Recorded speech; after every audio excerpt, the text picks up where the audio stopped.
L'équipe de l'unité mère-enfant vous présente cette capsule d'enseignement pour le congé de bébé. Dans un souci d'uniformiser les informations transmises lors du congé et d'assurer la qualité des soins, l'équipe de l'UME de l'HSCM vous propose ce guide regroupant des informations qui pourraient vous être utiles lors de votre retour à la maison. Dans cette capsule dédiée à bébé, nous aborderons l'allaitement, notamment les signes vous permettant de savoir si votre bébé a faim ou s'il boit assez. Aussi, nous vous exposerons à quoi vous attendre concernant les selles et les urines de votre bébé. Nous parlerons des éternuements et du hoquet. Nous aborderons également la jaunisse ainsi que la photothérapie. Par la suite, nous traiterons de différentes règles de sécurité, puis du dépistage néonatal sanguin et urinaire. Nous terminerons avec les signaux d'alerte auxquels vous devez porter une attention particulière. L'allaitement maternel est un geste qui s'apprend au quotidien. Il apporte des joies, suscite des questions et nécessite des adaptations. En cas de difficulté, il est très important de consulter une personne formée en allaitement. Si cette personne ne peut vous aider, elle pourra au moins vous diriger vers une autre ressource. Les ressources en allaitement varient énormément. Selon la région où vous habitez, vous pouvez trouver des consultantes en lactation, des cliniques d'allaitement, des haltes et des médecins spécialisés en allaitement. L'infirmière du CLSC ou une marraine d'allaitement peuvent également vous accompagner. N'hésitez pas à consulter votre CLSC pour connaître les services offerts. Voici quelques liens de ressources que vous pouvez consulter concernant l'allaitement, dont le mieux vivre, que vous connaissez sûrement déjà, et naître et grandir.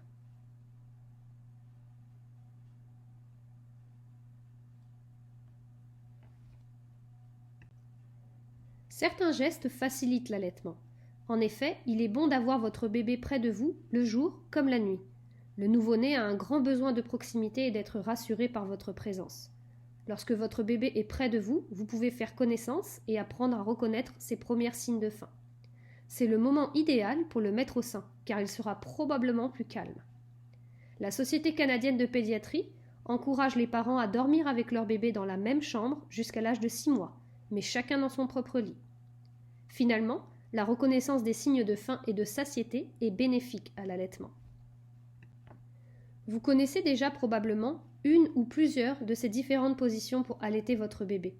Vous trouverez celle qui vous convient le mieux. N'hésitez pas à en discuter avec votre infirmière.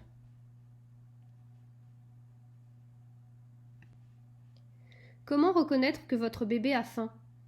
Bien avant qu'il se mette à pleurer, sa respiration change, il fait des mouvements des yeux, de la bouche et du visage, il remue les bras et les jambes, il s'étire, il porte ses mains à sa bouche et à son visage. Par la suite, viendra le réflexe de succion. C'est le moment de le nourrir. Si vous attendez que votre bébé pleure, la mise au sein sera plus difficile. À présent, voici quelques signes vous indiquant que votre bébé boit bien et qu'il reçoit ainsi la quantité de lait dont il a besoin. Il s'éveille seul quand il a faim, il boit bien et souvent, soit 8 fois ou plus par 24 heures s'il est allaité, ou 6 fois ou plus par 24 heures s'il est non allaité. Votre bébé semble satisfait après avoir bu. Ses urines et ses selles sont en quantité suffisante et il prend du poids. A l'inverse, si bébé ne boit pas assez, il pourrait être somnolent et difficile à réveiller pour le boire, avoir des urines jaune foncé ou peu abondantes. Vous pourriez d'ailleurs noter la présence de taches oranges visualisées dans la couche après les 2 premiers jours de vie. Si ces cristaux d'urate sont toujours présents après 1 semaine, consultez un médecin. Il se pourrait aussi que du méconium soit toujours présent dans les selles après le 5e jour de vie. De plus, le nombre de selles par 24 heures, entre le 5e jour de vie et 4 semaines, sera diminué par rapport à la quantité attendue. Nous vous décrirons les selles du nouveau-né dans les prochaines diapositives. Allaitez votre bébé à la demande, c'est-à-dire selon ses besoins. La fréquence des tétées varie beaucoup d'un bébé à un autre. L'important, c'est que votre bébé prenne bien le sein, qu'il tète efficacement et qu'il avale du lait. Le lait maternel se digère rapidement et l'estomac de votre bébé est petit. Il est donc normal qu'il tète souvent les premières semaines. Pendant la période d'apprentissage, le boire, qui regroupe la tétée, la stimulation, le changement de couche ainsi que le rot, peut durer de 45 à 90 minutes. Avec l'âge, la succion de votre bébé devient plus efficace et les tétées deviennent plus courtes et plus espacées.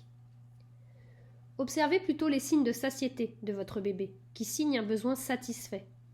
Il se détend progressivement, ses petites mains s'ouvrent, Les pauses deviennent plus fréquentes et plus longues. La succion semble diminuer.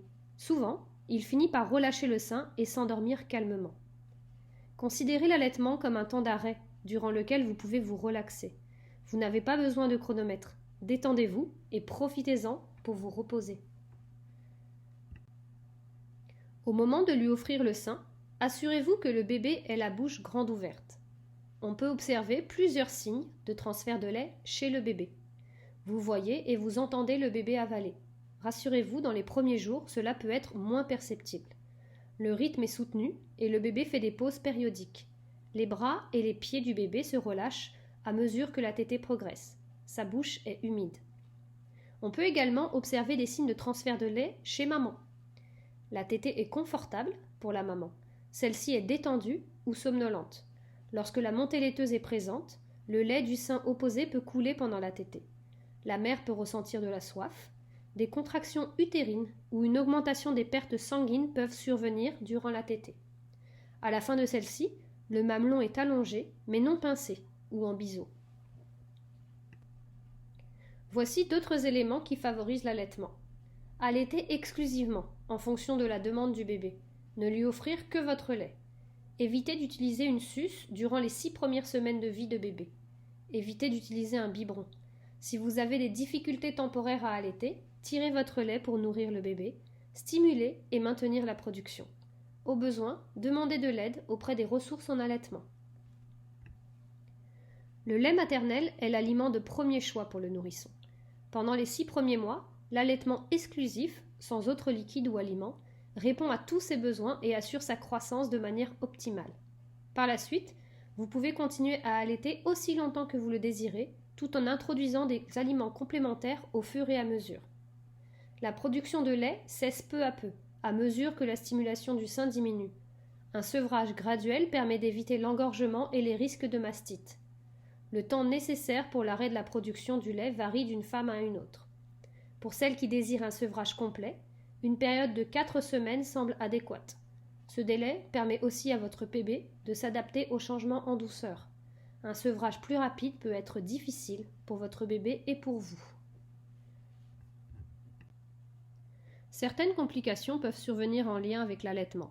Il est recommandé de consulter un professionnel de la santé si vous éprouvez l'un des problèmes suivants: une mise au sein difficile, des blessures ou douleurs au mamelon ou au sein, un gain de poids insuffisant chez votre bébé, un problème de production de lait. Retenez aussi qu'un sein très rouge ou un début de fièvre peut signifier que vous faites une mastite. L'engorgement est dû à l'augmentation normale de la production du lait dans les jours suivant la naissance. Il n'est donc pas causé par un surplus de lait dans les seins. Il s'agit plutôt d'une congestion douloureuse des seins causée par un afflux important de sang et de fluide. Dans certains cas, les seins deviennent si durs et gonflés que le lait a du mal à s'écouler, même si les seins sont pleins.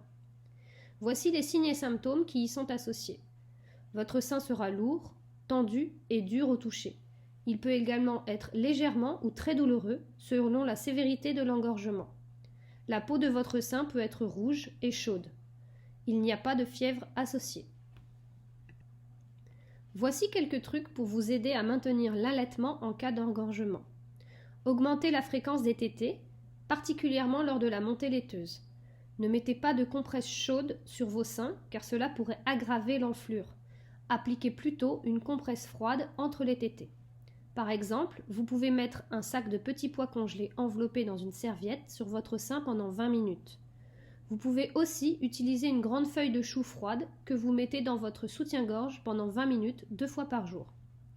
Exprimez assez de lait pour que l'aréole soit moins dure si bébé a du mal à prendre le sein. Exprimez du lait après le boire de bébé si bébé n'a pas bu beaucoup. Enlevez-en assez pour être confortable. Il est très important de ne pas vider les seins au complet. Au besoin, l'acétaminophène, comme le Latasol ou du Tylenol, ou l'ibuprofène, comme l'Advil ou le Motrin, diminue la douleur et est sans danger pour bébé. Parlons maintenant des urines et des selles de bébé. Pour l'urine. L'urine du bébé est claire et sans odeur particulière. Elle est plus concentrée et plus foncée les 2 ou 3 premiers jours de vie. Comme énoncé précédemment, il peut y avoir des taches oranges, cristaux d'urate, dans la couche les 2 premiers jours de vie. Si la présence de ces cristaux se poursuit, le bébé pourrait être déshydraté. Il faut donc le faire boire davantage et surveiller ses urines. Au cours de la première semaine, le nombre de pipis augmente de 1 par jour. Jour 1, 1 pipi. Jour 2, 2 pipis. Jour 3, 3 pipis, etc. Après la première semaine, votre bébé urinera au moins 6 fois en 24 heures s'il boit assez de lait. Concernant les selles, les 2 à 3 premiers jours de vie, les selles sont foncées et collantes. C'est le méconium. La digestion du lait entraîne un changement dans l'apparence des selles. Peu à peu, elles deviennent moins collantes et moins foncées. Si votre bébé boit assez, il aura éliminé complètement le méconium de son système digestif après le 5e jour. Ces selles seront jaunes ou vertes s'il est nourri au lait maternel, ou beige verdâtre, comme du kaki, s'il est nourri avec des préparations commerciales pour nourrissons. Si votre bébé boit assez, il aura des selles liquides ou très molles. La fréquence des selles peut être de 3 à 10 par jour au cours des 4 à 6 premières semaines. Si votre bébé ne fait pas au moins une selle par jour, ça pourrait être un signe qu'il ne boit pas assez. Après 4 à 6 semaines, certains bébés allaités en font moins souvent, même s'ils boivent assez. Les éternuements et le hoquet. Les éternuements sont normaux chez les nouveau-nés. Les poils du nez qui filtrent la poussière et les sécrétions n'étant pas encore assez développés, le bébé éternue pour les éliminer. Le hoquet sera également normal et non douloureux, surtout après le boire. Il disparaît après quelques minutes et peut être calmé par la mise au sein. Qu'est-ce que la jaunisse ? Dans les prochaines diapositives, nous aborderons la jaunisse ou ictère, ainsi que la photothérapie. Après la naissance, le surplus de globules rouges dont votre bébé n'a plus besoin est dégradé. Les globules rouges se fragmentent et il se crée un pigment orangé qu'on appelle la bilirubine. La bilirubine est d'habitude éliminée dans les urines et les selles. Ce processus est normal. Cependant, il arrive que le foie immature d'un nouveau-né ne puisse éliminer la bilirubine assez rapidement, ce qui provoque un excès de bilirubine dans le sang de votre bébé, appelé jaunisse ou ictère. La bilirubine peut facilement sortir des vaisseaux sanguins et se loger dans la peau. Celle-ci prend alors une coloration jaunâtre. Habituellement bénigne, la jaunisse peut apparaître vers 2 ou 3 jours de vie chez le bébé à terme. Elle atteint son maximum entre le 3e et 5e jour et disparaît après la première semaine. Chez les bébés prématurés, elle peut toutefois durer quelques semaines. Une mesure au niveau de la peau ou une analyse sanguine permet de mesurer la quantité de bilirubine dans l'organisme de votre bébé. On vérifie systématiquement le taux de bilirubine avant que le bébé quitte l'hôpital, soit à 36 heures de vie. La meilleure façon de prévenir la jaunisse est de s'assurer que votre nouveau-né reçoit suffisamment de lait. Il est ainsi primordial que le bébé s'alimente efficacement pour pouvoir éliminer la bilirubine dans ses selles et ses urines. Les symptômes de la jaunisse. En présence d'un ictère, vous pourrez observer une coloration jaunâtre de la peau et du blanc des yeux de votre bébé. Vous pourriez également remarquer que votre bébé est somnolent, qu'il se réveille difficilement et avec beaucoup de stimulation. Il pourrait avoir de la difficulté ou refuser le boire malgré la stimulation. L'élimination, soit l'urine et les selles, pourrait être en quantité insuffisante selon les journées de vie. Si votre bébé présente un de ces symptômes, vous devez consulter le pédiatre ou votre médecin de famille, l'infirmière du CLSC ou la pouponnière par téléphone. Dans certains cas, votre bébé aura besoin d'aide supplémentaire pour traiter la jaunisse. On utilise alors la photothérapie. Un bébé atteint de jaunisse modérée à sévère peut devoir rester sous une lumière de photothérapie pendant plusieurs jours à l'hôpital. Cette méthode thérapeutique a pour but de traiter la jaunisse du nouveau-né à l'aide d'une lumière bleue et blanche qui permet d'abaisser la bilirubine dans le sang de votre bébé. Il est ainsi plus facile pour le foie de la décomposer et de l'éliminer dans les selles et les urines sous forme de pigments jaunes. La photothérapie est totalement sécuritaire. Elle n'endommage pas la peau de votre bébé. L'allaitement maternel y est encouragé.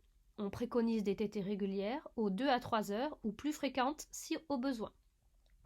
Il est possible de compléter le boire avec votre lait exprimé ou de la formule selon la prescription du médecin. Le bébé est couché sous la lampe seulement en couche, de manière à exposer le plus possible la peau à la lumière. On recommande une période d'allaitement d'environ 30 minutes afin de permettre une exposition maximale sous la lampe. Si un complément est nécessaire, celui-ci peut être donné sous les lampes. Les yeux du bébé seront protégés par la lumière, par des petites lunettes.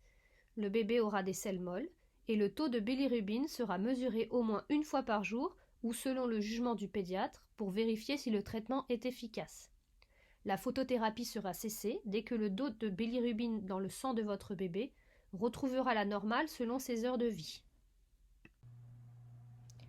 Dans la prochaine section, nous aborderons les principes de sécurité, soit quoi faire si le bébé s'étouffe, le cododo, le syndrome de la mort subite du nourrisson, ainsi que l'utilisation du siège auto. L'étouffement pendant le boire. Si vous constatez que votre bébé s'étouffe pendant le boire, voici quelques trucs pour diminuer ou éliminer le problème. Il importe d'adopter un positionnement adéquat, tant lors de l'allaitement que si vous nourrissez votre bébé au biberon.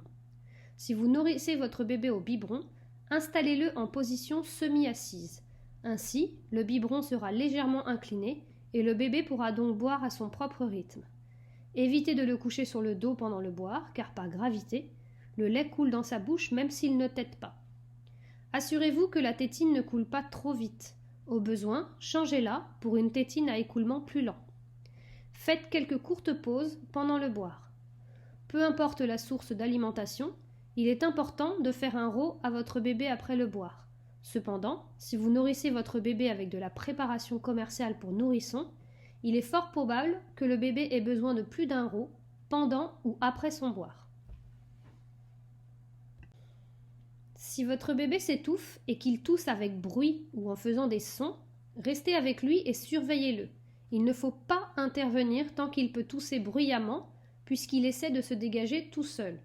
Si votre enfant a de la difficulté à respirer ou que sa coloration devient bleutée, composez le 911 et commencez les manœuvres adaptées à l'âge de votre enfant. Quelles sont ces manœuvres? Pour un enfant de moins d'1 an qui s'étouffe, placez-le rapidement sur le ventre, par-dessus votre avant-bras et posez-le sur votre cuisse. La tête de l'enfant doit être plus basse que son corps. Soutenez sa tête et sa mâchoire avec une main. Avec la paume de l'autre main, donnez jusqu'à 5 tapes fermes dans le dos, entre les omoplates.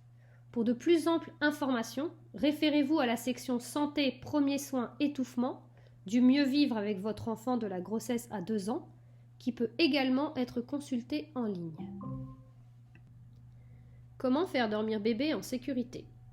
Les normes de sécurité du gouvernement canadien recommandent dès la naissance de votre bébé que celui-ci dorme sur le dos, dans son propre berceau, sur un matelas ferme, et non dans un lit d'adulte.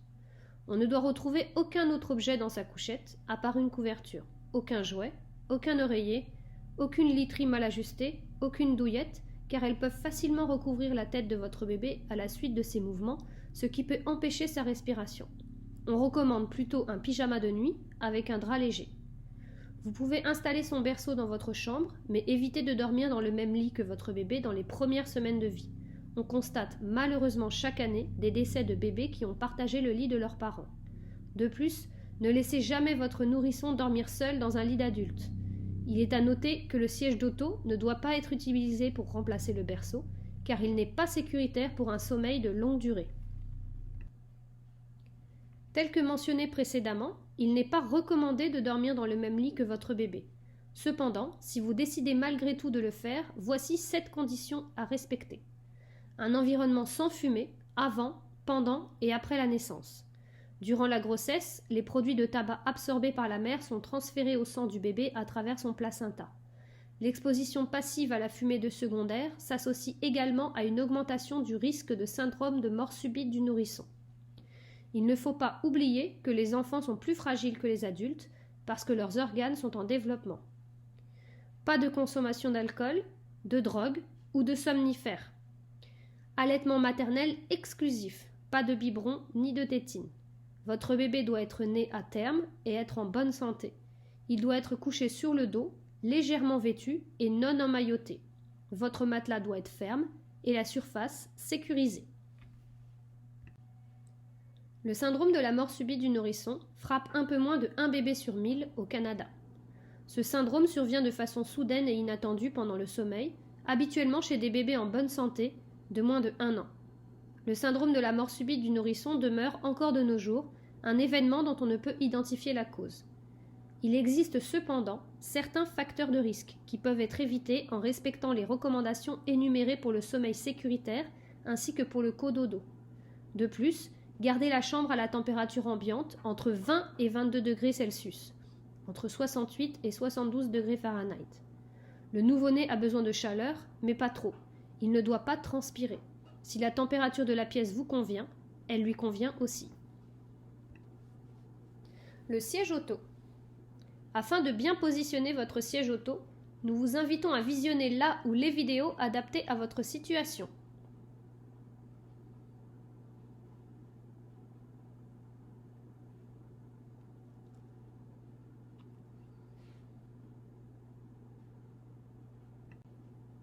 Passons maintenant au dépistage néonatal. Si votre bébé a plus de 24 heures de vie, l'infirmière a probablement déjà procédé au dépistage néonatal sanguin. Comme elle vous l'aura expliqué, le dépistage chez les nouveau-nés permet d'identifier les bébés qui pourraient être atteints de certaines maladies graves dès leur naissance. L'objectif est de leur fournir un traitement avant l'apparition des symptômes et, ainsi, éviter des séquelles permanentes. Le dépistage se fait par contre en 2 temps. Le dépistage sanguin est effectué à partir d'un prélèvement de sang à l'hôpital par l'infirmière à quelques jours de vie. Le dépistage urinaire est quant à lui effectué à partir d'un prélèvement d'urine fait par les parents à la maison, et ce, à 21 jours de vie au moins. Ces 2 dépistages sont complémentaires, ils ne dépistent pas les mêmes maladies. La participation est volontaire, même si elle est recommandée par les autorités de santé publique. Si vous avez des questions, n'hésitez pas à les poser à l'infirmière ou au médecin. Quelques semaines seront nécessaires pour l'obtention des résultats. On communiquera avec vous uniquement si le test doit être repris ou si le résultat est positif, ce qui nécessite de plus amples investigations. Concernant le dépistage urinaire que vous aurez à faire à la maison, l'infirmière vous remettra une enveloppe contenant 2 tampons absorbants, un papier buvard ainsi que le formulaire à compléter. Cette enveloppe contient également les instructions vous expliquant comment procéder pour le prélèvement urinaire. Lorsque votre bébé aura 21 jours, vous devrez donc placer le tampon absorbant dans sa couche et attendre que celui-ci soit imbibé de pipi. On suggère de le faire après que votre bébé ait fait une selle et de surveiller la couche afin d'éviter la contamination avec une selle. Une fois le tampon bien mouillé, imbibez le papier buvard en suivant les instructions.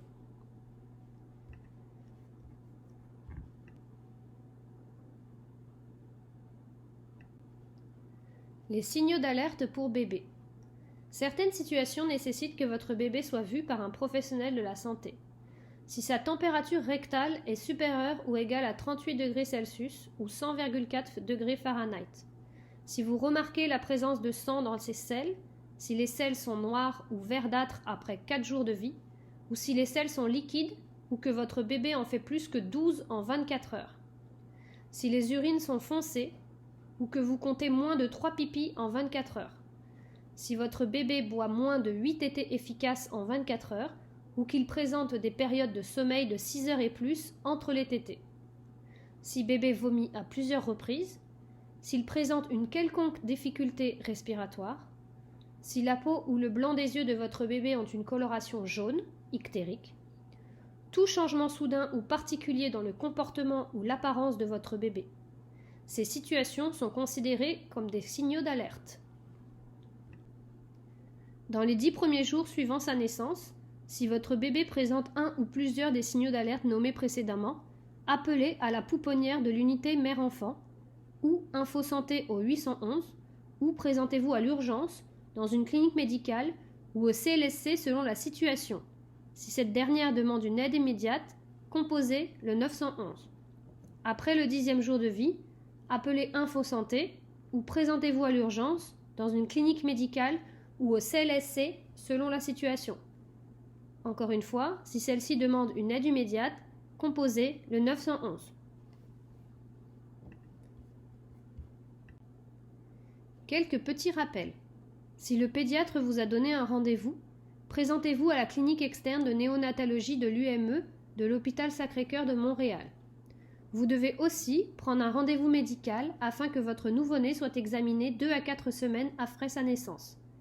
N'oubliez pas d'effectuer le test d'urine de dépistage néonatal à partir de 21 jours de vie. Merci pour votre écoute. Si vous avez des questions, n'hésitez pas à les poser à votre infirmière ou votre médecin. Bon retour à la maison. Prenez soin de vous.